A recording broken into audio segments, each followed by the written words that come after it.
Let me give you a little bit of context about where I work. I'm working in the field of health psychology, and what health psychologists, part of our remit is trying to understand the experience of illness. And I've become interested in exploring the experiences of stigma in pernicious anaemia through my own experiences as a patient. So I was getting increasingly frustrated that when I asked for more treatment from my own GP, I ironically get told it's all in my head and I'm psychologically kind of almost not interpreting my symptoms correctly. I can applause, I'm really impressed with that. So I thought, well, if this is my experience, is anybody else having the same types of experiences within the health profession? So I embarked about 12 months ago on an initial study into documenting the experiences of stigma in individuals with pernicious anaemia. Now, some background information about what stigma is. There's a lot of theory written around the idea of stigma, and a lot of it comes from sociological perspectives. So stigma in these terms is a form of social labelling where individuals whose behaviour or attributes do not fit within what is considered normal within society, okay? So a lot of chronic conditions are associated with stigma due to the impact they have on a person's ability to fulfil societal ideas about roles and function.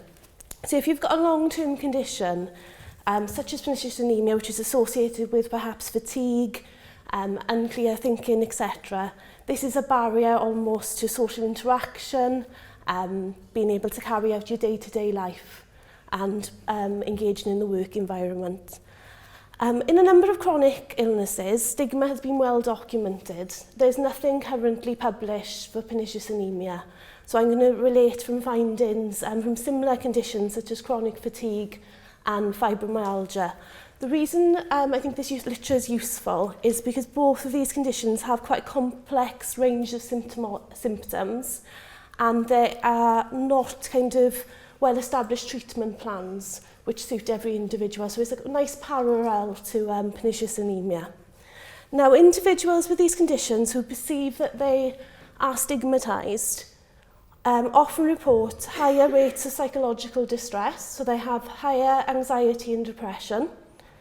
They have a decline in physical health, so this means they report experiencing more symptoms in relation to their condition. And they have what's called a lower acceptance of illness.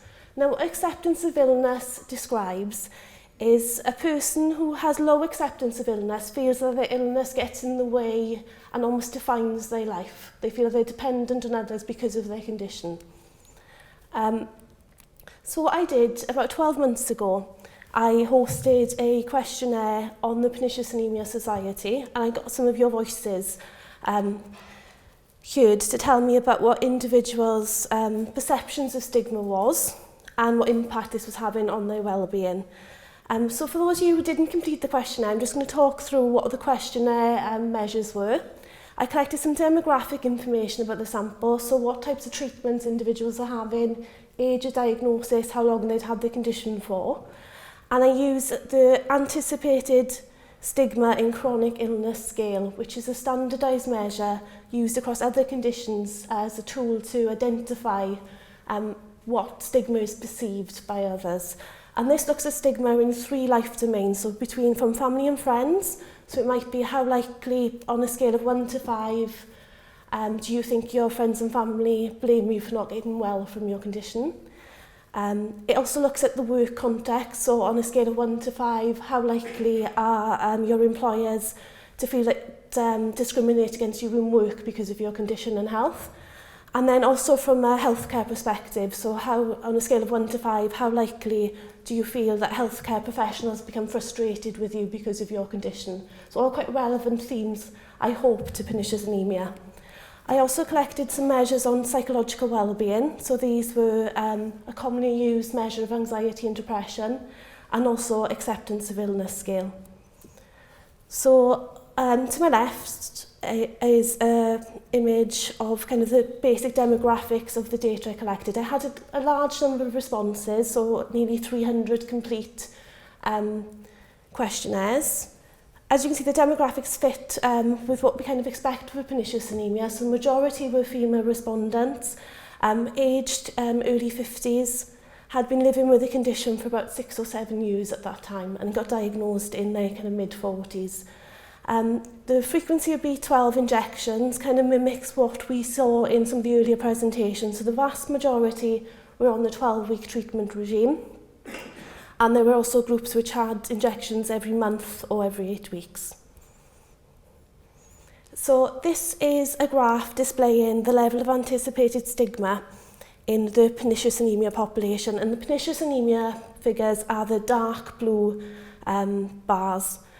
And for comparison, I've put the mean values from other chronic conditions. And as you can see, there's a similar level of anticipated stigma in people with pernicious anaemia, which is comparable to other conditions such as multiple sclerosis, fibromyalgia, and lupus.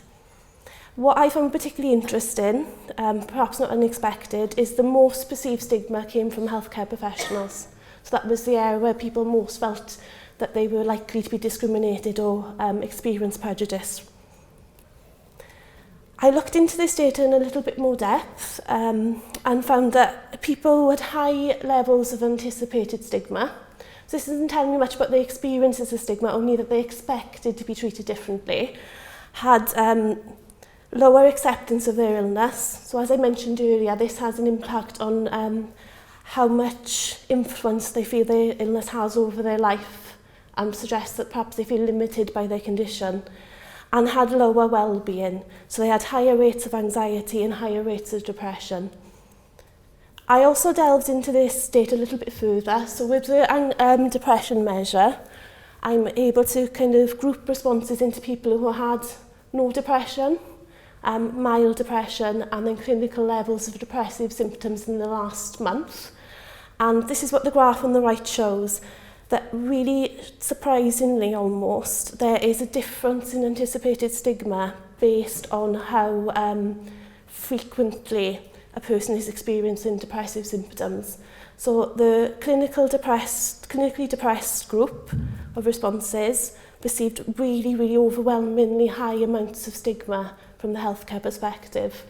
Now this may be because depression may be a proxy measure of illness severity, because depressive symptoms are common with pernicious anaemia. Unfortunately, I didn't include that measure into this sample. It could be because if you're experiencing a lot of stigma, you become depressed. So it's really hard to untangle what this graph is really displaying. But I think nevertheless, it has important implications for kind of offering patient support. Because obviously, if an individual feels that if they communicate with healthcare providers, they're going to be discriminated against or receive kind of information which disillusions their beliefs about their symptoms, it's going to be a barrier to any type of meaningful consultation. So what am I doing now? I'm in the middle of doing some qualitative data collection on this topic. So what this is qualitative research is based on individual experiences and an in-depth interview, so you'll be able to tell me more than the numbers on the last slide. So we're in the initial pilot stage where we're meeting with a small number of individuals with pernicious anaemia and asking them to tell us of their experiences of directly experienced stigma, but also perceptions around stigmatisation of the condition and what impact they feel this has on their day-to-day lives. So hopefully I'll be able to present this at the next conference. So thank you very much.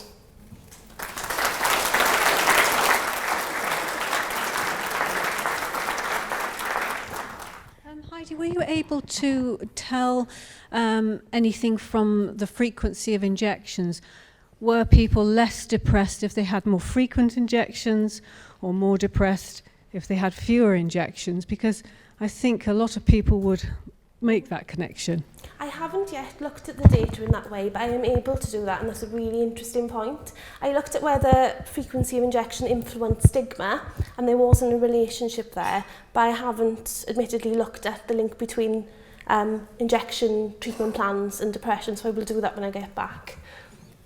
I wonder if depression is a symptom, as we know, of pernicious anemia, I wonder how much of the stigma is due to the rest of it and how much is due to the depression, because as soon as you've had a label of anything to do with mental health stuck on you by a doctor ever in your life, you're going to find that it's so much easier for them to say stuff's, they can say that anyway, but it's even easier for them to say stuff's all in your head if you've got that diagnosis already. And I wonder if you'd considered exploring that that relationship. And the thing is, I can see that this might be difficult because the person has got depression and they've probably got other symptoms as well, but I just think it might be worth finding out, because for years and years and years I was depressed. That was it, you know, until I got them to test my B12 after it had been low already a few years before. So I think it's a really important thing to take into account, because mental health has such a stigma attached just on its own. I think that's a really valid point, and hopefully that's where we can start to untangle with the qualitative interviews, is where they feel the sources of the stigma originated. Was it a misdiagnosis? Is it to do with kind of the depressive symptoms associated with pernicious anemia, or a different condition as well? So I think that's definitely something we need to explore further.